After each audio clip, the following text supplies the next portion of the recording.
अगर आप एक 11th एंड 12th स्टैंडर्ड के स्टूडेंट हो और ये चाहते हो कि आपका 11वीं और 12वीं बर्बाद ना हो जाए, कहीं ना कहीं जो आपने ड्रीम सोचा है कि इतने परसेंटेज, इतने चीजें मुझे स्कोर करनी है, वो खराब ना हो जाए, तो ये वीडियो आप लोग के लिए बहुत ज्यादा इंपॉर्टेंट हो जाता है। नमस्कार दोस्तों, मैं हूं राहुल जयसवाल एंड स्वागत है आप सभी का हमारे इस यूट्यूब चैनल में जिसका नाम है JR college. And JR college is a part of JR tutorials YouTube channel, जिसपे ऑब्वियसली आप जानते होंगे कि हम जेआर कॉलेज स्टार्ट किया था 11th and 12th standard stream के लिए। ऑलरेडी जेआर ट्यूटोरियल्स जो मेन चैनल है उसके ऊपर पूरे 11th एंड 12th स्टैंडर्ड के lecture by lecture syllabus present है, तो वहां से आप जाके पढ़ाई करते रहो और यहां पे आप न्यू बैचेस को देख सकते हो, पढ़ सकते हो और यहां से कंसेप्चुअल नॉलेज को गेन कर सकते हो। ठीक है, लेकिन आज का जो टॉपिक है बहुत ज्यादा हेवी टॉपिक है। हेवी इन द सेंस, क्यों हेवी है? क्योंकि यार बहुत सारे 11th एंड 12th स्टैंडर्ड के बच्चे होते हैं जो अपने लाइफ में, अपने 11th एंड 12th के एकेडमिक्स में कई सारे छोटे छोटे मिस्टेक्स करते हैं और वो मिस्टेक्स की वजह से यार उनकी लाइफ में उनको जो गोल अचीव करना होता है वो नहीं कर पाते। तो आइए आज डिस्कस करेंगे 5 ऐसी चीजें, 5 ऐसे रूल जो आप लोग को नहीं करने हैं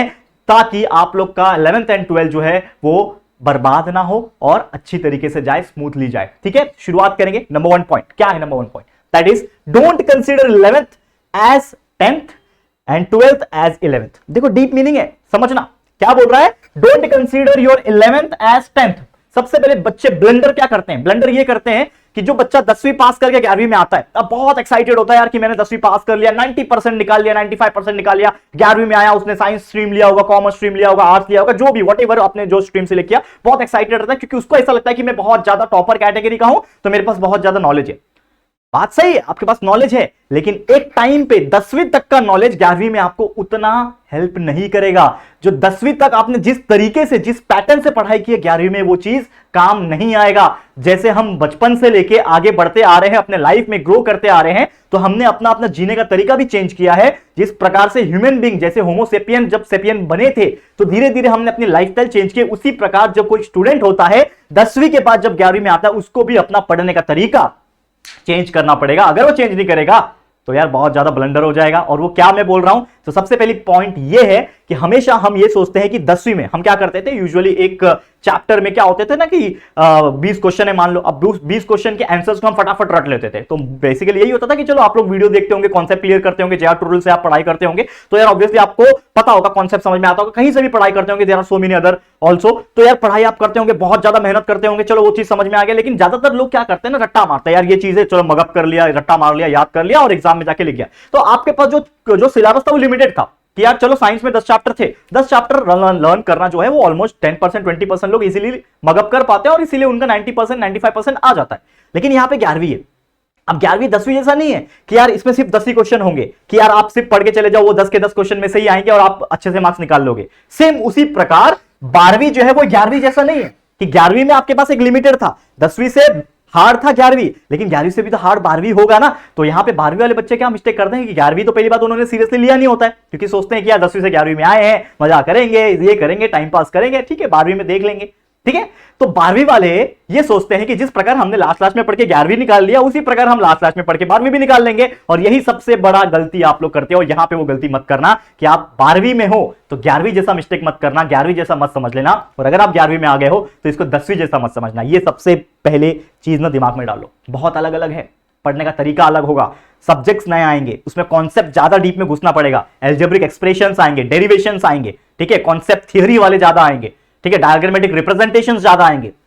10वीं में ऐसा इतना कुछ खास नहीं था। 10वीं में क्या है यार, 2 चैप्टर है, 10 चैप्टर है, फटाफट उसके क्वेश्चंस को पढ़ लिया, उसमें से कोई ना कोई आएगा। 10 क्वेश्चन है तो 10 में से कोई ना कोई 5 आएगा। लेकिन यहाँ पे 10 नहीं होंगे, यहाँ पे हो सकता है 100 क्वेश्चन हो, और 100 क्वेश्चन भी ऐसे आएंगे जो घुमा फिरा के पूछेंगे। तो अगला पॉइंट भी वही है। रूल नंबर 2 क्या है कि हमेशा जो क्वेश्चन आते हैं, हमेशा ये मत समझना कि 10वीं में आप सोचते थे कि एक्सरसाइज के पीछे अगर मान लो एक चैप्टर के पीछे 40 क्वेश्चन है, अब वो बच्चे क्या करते थे कि 40 क्वेश्चन का किसी एक पर्टिकुलर डाइजेस्ट या फिर कोई भी पर्टिकुलर बुक से वो लोग पूरा मगअप कर लेते थे, बोलते कि ये 40 क्वेश्चन में से मैं 30 पढ़ लेता हूं, ये 30 में से कम 20 तो आ ही जाएगा।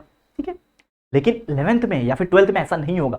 यहां पे ऐसा इसलिए नहीं होगा क्योंकि यहां पे क्वेश्चन उम्मीद के हिसाब से अगर देखा जाए तो डायरेक्टली एज इट इज जो आपके बुक में लिखा गया है वैसा सेम उठा के नहीं आ जाएगा। यहां पे आता है ट्विस्ट एंड टर्न, यानी कि अगर आप 11वीं 12वीं के बच्चे हो और आपको ऐसा लगे कि यार ये तो एक्सरसाइज का क्वेश्चन है, सीधा उठा के पूछ लिया, तो ऐसे चांसेस बहुत कम होंगे। अगर मैं बात करूं 50% से भी कम ऐसे चांसेस है कि डायरेक्टली जो क्वेश्चन आपके एक्सरसाइज में दिया हुआ है, टेक्स्ट बुक के पीछे दिया हुआ है, डाइजेस्ट में लिखा है, वो सेम क्वेश्चन उठा के आपके बोर्ड एग्जाम में आ जाए। ऐसा नहीं होगा, 11वीं के फाइनल एग्जाम में ऐसा नहीं होगा।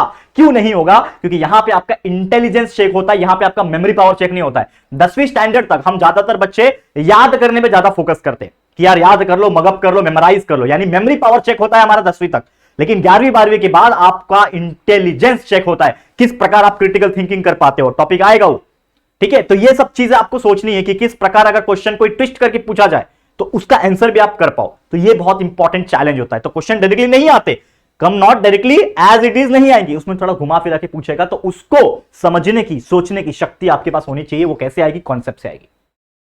Concept clearing is more important than mug up करना, ठीक है। अब एक सबसे इंपॉर्टेंट चीज, तीसरा चीज क्या है? Make your own notes. ये मैं क्यों बोल रहा हूं? 10वीं तक यूजुअली क्या होता था, हर बच्चा 10वीं तक हर बच्चा किसी और के ऊपर डिपेंडेंट होता था नोट्स के लिए। अब डिपेंडेंट मतलब क्या होता था? अगर वो मान लो कि वो कहीं जा रहा है कोई क्लासेस में, तो क्लासेस वाले उसको नोट्स बना के दे देंगे। ऑब्वियसली बहुत सारे क्लासेस अलग अलग भारी भारी रकम चार्ज करते हैं, तो ऑब्वियसली वो खुद का नोट्स भी हैंड रिटन हो गया या फिर खुद का प्रिंटेड नोट्स हो गया, वो प्रोवाइड करते हैं। दूसरा होता है और रिसोर्सेस, जैसे कि कोई डाइजेस्ट वगैरह हो गया, जो भी कंपनी का आप फॉलो करते हो, डाइजेस्ट है, अलग अलग चीजें हैं, ठीक है, तो वो लोग प्रोवाइड करते हैं। तो यूजुअली क्या होता है? और एक तीसरा चीज होता है, जो आप स्कूल जाते हो, स्कूल में भी आप लोग को एक नोट्स मिलता है। तो 10वीं तक यूजुअली क्या होता था कि हमें ये 3 टाइप के नोट्स मिल जाते थे। बच्चा कोई भी तीनों में से 1 या 2 लेके फॉलो कर लेता था और उसको याद कर लेता था, क्योंकि उसको पता है कि ये मेरे पास ये नोटबुक है, ये मेरे पास एक बुक लिखी हुई है, यहाँ पे पूरा नोट्स मैंने भर भर के लिखा हुआ है, इसको मैं क्या करूंगा, एकदम फटाफट तरीके से रट्टा मार लूंगा। ठीक है, चलो रट्टा मार लिया, एग्जाम में वो क्वेश्चन आ गया, उसका आंसर लिख दिया, मिल गया 90%, बच्चा खुश। लेकिन 11वीं 12वीं में ऐसा नहीं होगा। यहां पे आपको खुद का नोट्स खुद बनाना पड़ेगा। इससे आपका इंटेलिजेंस भी चेक होगा। कैसे? अगर आप 11th में आ गए, 12th में आ गए, तो यहां पे ना जब आप कॉलेज में जाओगे, यहां पे स्कूल नहीं जा रहे हो आप, यहां पे क्या जा रहे हो? कॉलेज जा रहे हो। यहां पे जो कॉलेज आप जाओगे, तो हो सकता है यहां पे कॉलेज में बहुत सारी चीजें ऐसी होगी जो आपको समझनी पड़ेगी। वहां पे प्रोफेसर सिखा रहा है, वहां पे उसको देखना पड़ेगा। अगर आपकी तैयारी बहुत बड़ी है, जेईई नीट जैसे, एमएसटी जैसे लेवल के एग्जाम्स की तैयारी है 11वीं 12वीं से ही, तो आपको वो चीज समझना पड़ेगा कि वहां पे जो चीज सिखाई जा रही है, वहां पे आपको मगअप करना नहीं सिखाया जा रहा है, वहां पे आपको कॉन्सेप्चुअल नॉलेज और कैसे उस चीज को डील करना है कि अगर वो क्वेश्चन ट्विस्ट एंड टर्न करके पूछा जाए तो कैसे डील करना है, वो आपको सिखाया जा रहा होगा। समझ में आ रहा है? तो वो चीज का एक फर्क डालेगा। ऑब्वियसली आप क्लासेस जा रहे हो तो नोट्स वहां पे मिलेगा, लेकिन सिर्फ उसी नोट्स को लेके रट्टा मार लेना is not the good thing. आप क्या कर सकते हो? आपके कॉलेज में जब आपको लेक्चर पढ़ाया जा रहा है तो कंसंट्रेशन बहुत होना चाहिए, यानी कि always be attentive in class. देखो ये दोनों पॉइंट को कैसे मर्ज कर रहा हूं मैं, ये दोनों पॉइंट को कैसे आपस में मर्ज कर रहा हूं, ध्यान देना। Always be attentive in class. जो भी क्लास आप अटेंड कर रहे हो, चाहे आप यूट्यूब पे ऑनलाइन कर रहे हो, कहीं आपने क्लासेस लगाए हुए, कहीं आप कॉलेज जा रहे हो, स्कूल जा रहे हो, वहां पे जो भी लेक्चर्स चल रहे हैं, सबसे पहले तो आप उसको बहुत ज्यादा ध्यान से अटेंड करो। क्योंकि अगर आप क्लासेस को या फिर ट्यूशन को या फिर कोई भी चीज को अगर आप सुन रहे नहीं हो, लेक्चर्स को सुन रहे नहीं हो, तो क्या आपको समझ में आ रहा है उस चीज को? उस चीज का क्या चीज समझ में आ रहा है? कुछ नहीं समझ में आ रहा है। बच्चे ये करते हैं, बातें करते रहते हैं अपने कलीग से, अपने बाजू में कोई बच्चा बैठा उससे बात कर रहे हैं, उधर प्रोफेसर सिखा रहा है, क्या समझ में आएगा आप लोग को? अगर आप बातें कर रहे हो सिर्फ और सिर्फ लाइक बहुत सारे बच्चे क्या करते हैं, लाइक मोबाइल वगैरह लेके जाते हैं, किसी में अलाउ होता है, किसी में नहीं होता। बच्चे लेके मोबाइल लेके जाते हैं, अलग अलग चीज करते हैं, ठीक है ना, लाइक सोशल मीडिया चला रहे हैं। अब बैठे बैठे आप सोशल मीडिया चला रहे हो तो क्या ही आपको समझ में आ रहा होगा? आपका ध्यान कहीं और है, कुछ और चीज के बारे में सोच रहे हो। ठीक है, अगर आप किसी और व्यक्ति के बारे में सोच रहे हो, या फिर सोच रही है, या फिर सोच रहा है, समझ रहे हो मेरी बात? ठीक है, तो अगर आप वो चीज में हो तो कहीं ना कहीं जो क्लासरूम में चल रहा है, फिजिक्स का मान लो लेक्चर चल रहा है, क्या समझ में आ रहा है? वो डेरिवेशन समझ में आ रहा है, वो न्यूमेरिकल समझ में आ रहा है? नहीं आएगा। तो क्या ही आप कर पाओगे आगे जाके? नहीं कर पाओगे। तो always be attended in class, ताकि वो चीज जब आप समझ पा रहे हो और आपके पास अगर नोट्स है, तो उन दोनों को मिला के आप खुद का एक नोट्स बना सकते हो। और हैंड रिटन नोट्स बनाओगे, खुद से बनाओगे, तो आधा से ज्यादा लर्निंग आपका वो नोट्स बनाते बनाते हो जाएगा, क्योंकि आपको पता होगा कि आपको क्या समझ में आया है, कितना समझ में आया है, कहां समझना है और कितना लिखना है। और वही नोट्स आप वापस से जब याद करोगे या फिर आप रिवाइज करोगे, तो आपका जो एग्जाम होगा वही चीज आप उतार के आओगे और देखो कैसे मार्क्स अच्छे मिलते हैं, कैसे नहीं मिलेंगे अच्छे मार्क्स, मिलेंगे वो चीज। तो वो करके देखना एक बार, ठीक है। And always be a critical thinker, not like कि हाँ जो चीज आपको दे दिया परोस के ले भाई खा ले, 2 रोटी है चावल है खा ले, आप खा लोगे, ऐसा नहीं। आप वो 2 रोटी अगर वो दे रहा है, आपको 2 रोटी को मतलब ऐसा कुछ करना है कि आप वो 2 रोटी से ही कुछ ऐसी चीज बना लो कि यार वो चीज और ज्यादा इफेक्टिव हो। समझ में आ रहा है? तो आपके पास अगर नोट्स है ऑलरेडी, तो आपको अपना नॉलेज इस्तेमाल करके उसको और बेटर वर्जन ऑफ नोट्स बनाना है, और वो नोट्स से ही आपको एग्जाम में एक डिफरेंस आपको क्रिएट करना है। ठीक है, आपके लॉजिकल थिंकिंग से, आपके राइटअप से, और वही चीज एक फर्क डालेगा एक टॉपर में और एक जस्ट जो बोलते हैं ना फर्स्ट रैंकर और सेकंड रैंकर में ज्यादा फर्क नहीं होता है। फर्क सिर्फ इतना होता है कि वो बहुत ज्यादा लॉजिकल थिंकिंग कर रहा होता है, क्रिटिकल थिंकिंग कर रहा होता है। सेकंड वाला जो चीज मिल गया यार रट लिया, दे दिया लाके, ऐसा नहीं करना। ये चीज ध्यान में रखना, ठीक है।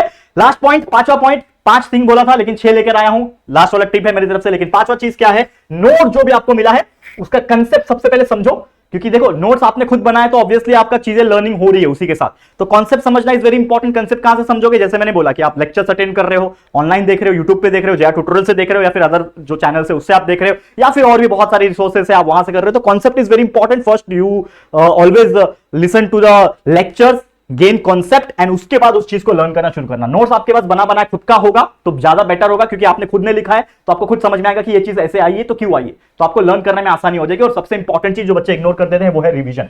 रिवीजन नहीं करोगे सब किया कराया पानी फिर जाएगा। बच्चे लास्ट में रिवीजन नहीं करते, लास्ट में आपको रिवीजन करना है, और बीच बीच में भी ट्राई करो रिवीजन करते रहे, ताकि वो चीज जो पढ़ा हुआ है वो चीज आपके दिमाग में चलते रहे।